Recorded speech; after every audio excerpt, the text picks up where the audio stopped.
असतो मा सद्गमय तमसो मा ज्योतिर्गमय मृत्युर्मा मृतंगमय ఓం శాంతి శాంతి శాంతి శాంతి. నమస్కారం. నేను మీ చామర్తి మురళీకృష్ణ, పద్మావతి ఆస్ట్రాలజీ సెంటర్, తిరుచందూరు, తిరుపతి. గ్రహాలు దిగ్బలం అనేది మీకు తెలిసిన విషయమే. లగ్నంలో ఎవరికైనా సరే మీ జన్మలగ్నంలో గురువు ఉన్నా, బుధగ్రహం ఉన్నా ఇవి దిగ్బలం పొందుతాయి. అలాగే మీ జన్మలగ్నానికి 4లో చంద్రుడు ఉన్నా, లేదు శుక్రుడు ఉన్నా ఇవి కూడా దిగ్బలం పొందుతాయి. అలాగే మీ జన్మలగ్నానికి 7లో కనుక శని ఉంటే ఆ శని దిగ్బలం పొందుతాడు. అలాగే జన్మలగ్నానికి 10వ స్థానంలో కనుక రవి కానీ కుయుడు కానీ ఉంటే ఆ రెండు కూడా దిగ్బలం పొందుతాయి. ఇలా గ్రహాలకి దిగ్బలాలని మనం ఒకప్పుడు చెప్పుకున్నాం. అయితే ఈ దిగ్బలాలని తీసుకున్నప్పుడు స్వక్షేత్రాలలో కూడా గ్రహాలు దిగ్బలం పొందుతాయి, మిత్రక్షేత్రాలు దిగ్బలం పొందుతాయి, శత్రుక్షేత్రాల్లో కూడా దిగ్బలం పొందుతాయి, నీచలో దిగ్బలం పొందుతుంది, ఉచ్చలో కూడా దిగ్బలం పొందుతుంది. అయితే వీటి వేరియేషన్ ఏంటో తెలుసుకోవాలి మనం. ఈ రకంగా దిగ్బలాలు పొందినప్పుడు గ్రహాలు ఎటువంటి ఫలితాలు ఇస్తాయి అనేది చాలా ఇంపార్టెంట్ పాయింట్. దిగ్బలం పొందిన గ్రహం ఎప్పుడు ఒకేలా ఫలితాలు ఇవ్వదు. అది ఉన్న రాశిని బట్టి ఆ రాశి దానికి మిత్రరాశ, స్వక్షేత్రమా, ఉచ్చరాశ, నీచరాశ అనేది తీసుకోవాలి. అలాగే దిగ్బలం పొందినప్పుడు దాని యొక్క దశ వచ్చినప్పుడు ఏం ఫలితాలు ఇస్తుందో కూడా చూసుకోవాలి. సర్వసాధారణంగా ఏదైనా ఒక గ్రహము ఫస్ట్ దిగ్బలం పొందింది అన్నప్పుడు మనం నోటీస్ చేయాల్సిన పాయింట్ ఏంటంటే అసలు ఆ గ్రహానికి లగ్నానికి శుభాధిపత్యం ఉందా లేదా అని చూడాలి. మొట్టమొదటి పాయింట్. ఒక లగ్నం తీసుకుందాం, మేష లగ్నం. ఈ మేష లగ్నానికి శని పాపి 10th 11th లార్డ్ అయ్యాడు. కాబట్టి ఇటువంటి శని కనుక దిగ్బలం పొందితే ఇబ్బందులు పెడతాడు. మరి మేష లగ్నానికి శుభగ్రహాలు ఏంటి? కుజుడు శుభగ్రహమే, తర్వాత చంద్రుడు, రవిని కూడా తీసుకుంటాం, గురువుని కూడా తీసుకుంటాం. ఈ గ్రహాలు దిగ్బలం పొందితే మంచి ఫలితాలు ఇస్తాయి. ఇట్లా ఏ లగ్నానికైనా అంతే అన్నమాట. ఇప్పుడు వృషభ లగ్నం తీసుకుంటే వృషభ లగ్నానికి గురువు లగ్నంలో ఉంటే అబ్బా గురువు లగ్నంలో ఉంటే చాలా గొప్ప జాతకం అనుకుంటాం. ఆధిపత్య పాపైన గురువు లగ్నంలో ఉంటే దిగ్బలం పొందితే గురువు ఇబ్బందులు పెడతాడు. ఇది ఇంపార్టెంట్ పాయింట్. మరి ఈ లగ్నానికి శుభగ్రహాలు ఏంటనేది తీసుకొని బుధుడు కానీ, లగ్నాధిపతి శుక్రుడు కానీ, శని కానీ, ఒక్కోసారి రవి కూడా శుభగ్రహం తీసుకుంటాం. ఈ గ్రహాలు కనుక దిగ్బలం పొందితే మంచి ఫలితాలు ఇస్తాయి. ఇట్లా లగ్నాన్ని బట్టి, లగ్నాధిపత్యాన్ని బట్టి దిగ్బలాలు అనేవి మనం ఫస్ట్ నోటీస్ చేసుకోవాలి. మొట్టమొదట లగ్నానికి ఆధిపత్యం శుభత్వం వచ్చింది, దిగ్బలం పొందింది అంటే ఇది మంచి ఫలితాలు ఇస్తుంది ఎక్కడున్నా కానీ. ఎట్లా అంటే ఇప్పుడు ఫర్ ఎగ్జాంపుల్ మేషలగ్నానికి శని పాపైనప్పుడు ఆయన దిగ్బలం పొందేది ఎక్కడ? తులారాశిలో, ఉచ్చలో దిగ్బలం పొందుతాడు.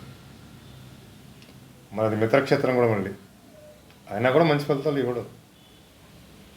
అయితే ఇక్కడ మనం ఈరోజు చెప్పుకునే టాపిక్ ఏంటంటే ఆధిపత్య పై కూడా తన ఉచ్చలో కానీ మిత్రక్షేత్రంలో కానీ దిగ్బలం పొందినప్పుడు, లేదా నీచలోని దిగ్బలం పొందినా కూడా గ్రహం మంచి ఫలితాలు ఇస్తుంది. కానీ స్వక్షేత్రంలో దిగ్బలం పొందితే ఇబ్బందులు పెడుతుంది. ఇక్కడ గ్రహం ఏం చేస్తుంది అంటే శనిగ్రహం అనేది మేషలగ్నానికి పాపగ్రహమైన ఆధిపత్య పాపేడు. కాబట్టి ఇటువంటి పాపగ్రహము దిగ్బలం పొందినప్పటికీ కూడా అది ఉచ్చరాశి, మిత్రరాశి అయింది కాబట్టి అంత ఇబ్బందికరంగా ఫలితాలు ఇవ్వడం, కొన్ని మంచి ఫలితాలు కూడా ఇస్తాడు అనమాట. ఎందువల్ల అంటే అది మిత్రక్షేత్రం అయింది కాబట్టి, ఉచ్చరాశి అయింది కాబట్టి. అదే నీచలో ఉండి దిగ్బలం పొందినా కూడా మంచి ఫలితాలు ఇస్తుంది గ్రహం. ఎట్లా అది నీచలో పొంది ఇవ్వటం అంటే గ్రహం నీచలో పొందినప్పుడు దాని బలాన్ని కోల్పోయి ఉంటుందండి. దిగ్బలంలో ఏమవుతుందంటే గ్రహం బలాన్ని పొంది ఉంటుంది. ఆ నీచత్వం అనేది పోయేదానికి శుభత్వం ఏర్పడుతుంది. ఇక్కడ మేషలగ్నానికి ఆధిపత్య పాపి అయ్యి సప్తమంలో దిగ్బలం పొందినా కూడా అది ఉచ్చ రాశి మిత్రరాశి అయింది కాబట్టి శని అంత ఇబ్బందులు కలిగించడు. ఇది పాయింట్ మాట.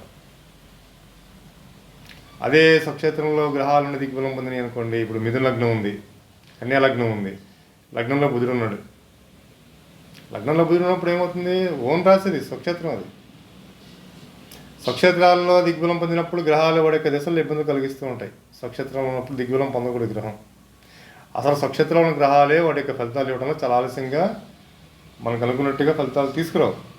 అట్లాంటి గ్రహాలు ఏంటంటే స్వక్షేత్రాల్లో ఉండి దిగ్బలం పొందితే ఇంకా ఇబ్బందులు కలిగిస్తూ ఉంటాయి. ఇప్పుడు గురువు ఉన్నాడు. గురువు ఇప్పుడు మిథున కన్య లగ్నాల్లో ఉన్న వాళ్ళకి గురువు లగ్నంలో ఉన్నప్పుడు ఏమవుతుంది? అది శత్రుస్థానం అయింది, అందులో దిగ్బలం అయింది కదా. శత్రుస్థానం అయింది, దిగ్బలం అయింది కాబట్టి అందులో ఆ మిథునానికి కన్యానికి అయినా ఆధిపత్య పాపి కూడా అవుతాడు. కాబట్టి ఎవరికి కూడా మిథున కన్యల్లో లగ్నం అయ్యి ఉండి ఆ లగ్నంలో గురువు ఉంటే మంచి ఫలితాలు ఇవ్వడు. ఇంకంతే. మీరు నోటీస్ చేయాల్సిన పాయింట్లలో ఒకటే, గ్రహం దిగ్బలం పొందినప్పుడు ఫస్ట్ మీరు నోటీస్ చేయాల్సింది అది ఆధిపత్య శుభత్వం ఉందో, దానికి ఆధిపత్య పాపత్వం ఉందో. ఆధిపత్య శుభత్వం ఉంది. ఆధిపత్య శుభత్వం ఉండి అది శత్రు రాశుల్లో దిగ్బలం పొందినా, స్వక్షేత్రంలో దిగ్బలం పొందినా కూడా పర్వాలేదు, అంత ఇబ్బంది కలిగించదు. అదే ఆధిపత్య పై ఉండి మిత్రక్షేత్రాల్లో కానీ ఉచ్చులో ఉన్నప్పుడు కూడా అంత పెద్ద ఇబ్బంది కలిగించదు. ఇది రివర్స్ అవ్వకూడదు అంతే. ఎలా అంటే అది ఆధిపత్య పై ఇప్పుడు ఫర్ ఎగ్జాంపుల్ ఎట్లా అంటే మకర లగ్నం తీసుకోండి. మకర లగ్నానికి ఆధిపత్య పాపి ఎవరు? కుజుడు. 4th లార్డ్ 11th లార్డ్ అయ్యాడు.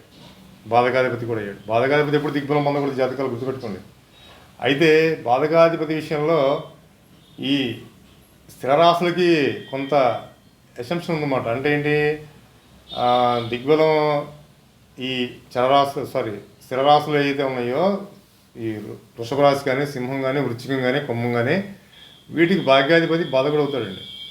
ఇట్లాంటి బాధకుడు దిగ్బలం పొందినప్పుడు అంత పెద్ద ప్రభావం చూపించడు. ఎందుకంటే స్థిర లగ్నాలకి బాధకాధిపత్యము 30-40% ఉంటుంది. చరలగ్నాలకి బాధకాధిపత్యం ఎక్కువ ఉంటుంది, దిశభావాలకి ఉంటుంది. అయితే మేషలగ్నానికి ఆయన శని బాధకాధిపతి అయినా కూడా మిత్రక్షేత్రంలో దిగ్బలం పొందుతున్నాడు కాబట్టి అంత ఇబ్బంది పెట్టడం. ఏ లగ్నం తీసుకోండి, సింహలగ్నం తీసుకోండి. సింహలగ్నానికి బాధకాధిపతి ఎవరు? కుయుడయ్యాడు మాట. ఆ కుయుడు కనుక సింహలగ్నానికి దశమలో ఉన్నప్పుడు ఏమో దిగ్బలం పొందినట్టే అవుతుంది. అది మిత్రక్షేత్రం కాదు, శత్రుక్షేత్రం. అది ఇక్కడ ఇబ్బందులు పెడతాడు. బాధకాధిపతి అయినాడు, శత్రుక్షేత్రంలో దిగ్బలం పొందాడు అనమాట. అంటే బాధకాధిపతి అయ్యి మళ్ళీ మిత్రక్షేత్రంలో అంత ఇబ్బంది పెట్టడు, ఉచ్చులోనే ఇబ్బంది పెట్టడు. ఇప్పుడు నీచులో ఉంటే నీచత్వం పోతుంది, మంచి ఫలితాలు ఇస్తాడు మళ్ళీ. ఇట్లా ప్రతి లగ్నాన్ని తీసుకోవాలి మనం. ప్రతి లగ్నానికి కూడా తీసుకొని చూడాలన్నమాట. ఇప్పుడు ఫర్ ఎగ్జాంపుల్ మిథున లగ్నం తీసుకుందాం. మిథున లగ్నానికి లగ్నంలో ఎవరు దిగ్బలం పొందుతారు? గురువు, బుధుడు. వాళ్ళిద్దరు కూడా తీసుకుంటే మిథున లగ్నానికి లగ్నంలో స్వక్షేత్రాన్ని కూడా బుధుడు దిగ్బలం పొందినా అంత ఉపయుక్తంగా ఫలితాలు ఉండవు. అట్లాగే గురువు ఆధిపత్య పాపయ్యాడు కాబట్టి లగ్నంలో ఉన్నప్పుడు శత్రుక్షేత్రం అయింది కాబట్టి గురువు కూడా అంత ఇబ్బందులు కలిగిస్తాడు అనమాట. మరి నాగులో ఎవరు దిగ్బలం పొందుతారు? నాగులో శుక్రుడు, బుధుడు. శుక్రుడు ఇక్కడ ఆధిపత్య శుభుడు, మిత్రక్షేత్రం అయింది. అందుకనే నీచైనా కూడా పంచమాధిపతి, మిథున లగ్న జాతకులకి పంచమాధిపతి నీచులో ఉండి దిగ్బలం పొందినా కూడా, పంచమాధిపతి అయినప్పటికీ కూడా, ఒకప్పుడు మనం చెప్పుకున్నాం పంచమాధిపతి నీచి పడితే ఇబ్బందులు పెడుతుంటాడని. కానీ ఈ లగ్నానికి ఇక్కడ శుక్రుడు కనుక పంచమాధిపతి అయ్యుండి కూడా నీచలో ఉండి దిగ్బలం పొందాడు కాబట్టి, మిత్రక్షేత్రం అయింది కాబట్టి ఇబ్బందులు కలిగినా కూడా జీవితం మళ్ళీ సాఫీగా ముందుకెళ్తుంది. ఆస్ట్రాలజీ అనాలిసిస్ అనేది చాలా క్రిటికల్గా ఉంటుందండి. మనం పూర్తిగా ఒక నెగిటివ్ పాయింట్ని బేస్ చేసుకుని లైఫ్ అంతా బాగాలేని చెప్పకూడదు. ఎట్లా మాట. మరి నాలుగులో ఎవరు? మూని కూడా దిగ్బలం పొందుతాడు. 4లో మూన్ అంటే మరి మిత్రక్షేత్రం కాదు, దానికి మిథున లగ్నానికి శత్రుక్షేత్రం, ఇబ్బంది పెడతాడు. సెకండ్ లార్డ్ అయ్యాడు కాబట్టి ఆ రెండో భావానికి సంబంధించిన విషయాలు ఇబ్బందులు పెడుతుంటాడు. మరి 7th ఎవరు దిగ్బలం పొందాలి? మిథున లగ్నానికి శని. ఆయన భాగ్యాధిపతి అయినాడు, శుభగ్రహమే అది భాగ్యాధిపత్యం అంటే. కాబట్టి అది శత్రుక్షేత్రం అయినా కూడా భాగ్యాధిపతి అయ్యాడు కాబట్టి కొంతవరకు మంచి ఫలితాలు ఇస్తాడు. ఇట్లా తీసుకుంటాం. దశమంలో మరి ఎవరు దిగ్బలం పొందుతారు? మిథున లగ్నానికి దశమంలో కుజుడు, రవి. రవి తృతీయాధిపత్యం వచ్చింది. సో రవి మిత్రక్షేత్రంలో దిగ్బలం కాబట్టి మంచి ఫలితాలే. కుజుడు కూడా జలరాశులు మీనరాశి అయినప్పటికి కూడా ఈ మిథున లగ్నాన్ని దశమంలో కుయుడు కూడా మంచి ఫలితాలే ఇస్తాడు అనమాట. ఏది పాపగ్రహం ఆధిపత్య పయ్యాడు ఇక్కడ, ఆధిపత్య పైన కూడా మిత్రక్షేత్రంలో ఉన్నాడు కాబట్టి అంత ఇబ్బందులు కలిగించడం అనమాట. మెయిన్ టాపిక్ ఏంటంటే మనం డిస్కస్ చేసుకునేది ఈ రోజున, ఒక గ్రహం దిగ్బలం పొందింది అంటే ఫస్ట్ దానికి ఆధిపత్య పాపత్వం శుభత్వం చూడండి. ఫస్ట్ దానికి ఆధిపత్య శుభత్వం వచ్చిందనుకోండి, ఆధిపత్య శుభుడు ఎప్పుడు కూడా ఆయన మిత్రక్షేత్రాల్లో దిగ్బలం పొందిన ఉచ్చనీచల్లో పొందిన మంచి ఫలితాలు ఇస్తాడు. ఆధిపత్య శుభుడు స్వక్షేత్రంలో దిగ్బలం పొందినా కూడా కొంతవరకు పర్వాలేదు, పూర్తి స్థాయిలో ఫలితాలు ఇవ్వడు స్వక్షేత్రం కాబట్టి. ఈ ఆధిపత్య శుభుడు వెళ్ళి శత్రు రాశుల్లో దిగ్బలం పొందకూడదు. ఈ లగ్నాల్లో చూసుకోండి, ప్రతి లగ్నాన్ని మీరు శత్రువు రాశిలో దిగ్బలం పొందకూడదు, స్వక్షేత్రంలో దిగ్బలం పొందకూడదు. ఆధిపత్య పాపి, ఆధిపత్య శుభుడు, ఆధిపత్య పాపి, ఈ రెండు మెయిన్ చూసుకోవాలి మనం. ఈ విధంగా గ్రహాలు దిగ్బలాల్లో ఉన్నప్పుడు వాటి యొక్క ఫలితాలు మనం తీసుకోవాలి. ఇప్పుడు ధనుసు లగ్నం ఉంది, ధనుసు లగ్నానికి అష్టమాధిపతి ఎవరు? చంద్రుడు, పాపగ్రహమే అది. అష్టమాధిపతి ఫోర్త్లో ఉన్నప్పుడు దిగ్బలం పొందుతాడు, ఇట్ ఈజ్ ట్రూ మాట. అయినా కూడా మంచి ఫలితాలు ఇస్తాడు, ఎందుకని? అది గురుక్షేత్రమైంది కాబట్టి, మిత్రక్షేత్రమైంది కాబట్టి. ఇలా తీసుకోవాలి. ఇప్పుడు మకర లగ్నం తీసుకోండి, అష్టమాధిపతి పాపి ఎవరు? రవి. రవిచంద్రుడు కూడా పాపత్వం ఉంటుందండి, లేదనుకోవద్దు.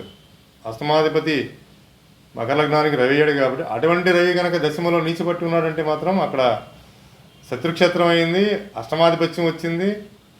నీచ అవ్వటం వల్ల కొంతవరకు ఉపయోగాలు ఉన్నాయి, 30% అంతే. 60% బ్యాడ్ ఫలితాలు ఇస్తాడు. అందుకే మకర లగ్న జాతకులకి దశమంలో ఎప్పుడు కూడా రవి ఉండకూడదు. ఇలా మీరు అనాలిసిస్ చేసుకొని చూసుకోండి అనమాట. వాటి యొక్క దశలు వచ్చినప్పుడు జాగ్రత్తగా ఉండాలి అంతే. లైఫ్ మొత్తం దీని యొక్క ప్రభావం చూపించదు. ఎట్లా తీసుకోండి అనమాట. నేను మీ చామర్తి మురళీకృష్ణ, పద్మావతి ఆస్ట్రాలజీ సెంటర్, తిరుచానూరు, తిరుపతి. ఓం తత్సత్. ఓం నమో నారాయణాయ. ఓం నమ శివాయ.